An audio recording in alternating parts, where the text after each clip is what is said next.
amani na salama.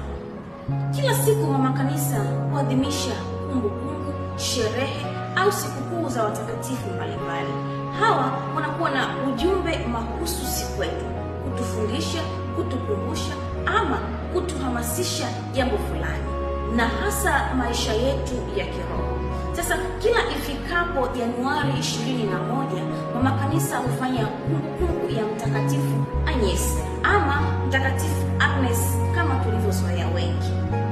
Mtakatifu Agnes leo anasimama mbele yetu kama mfano bora wa kuigwa, hasa katika maisha yetu ya kiroho, kwetu sisi vijana, lakini kwa kila mtu. Kutoka katika historia na maisha ya watakatifu mbalimbali, kuna mambo mengi ya kujifunza kwa manufaa maisha yetu ya kiroho.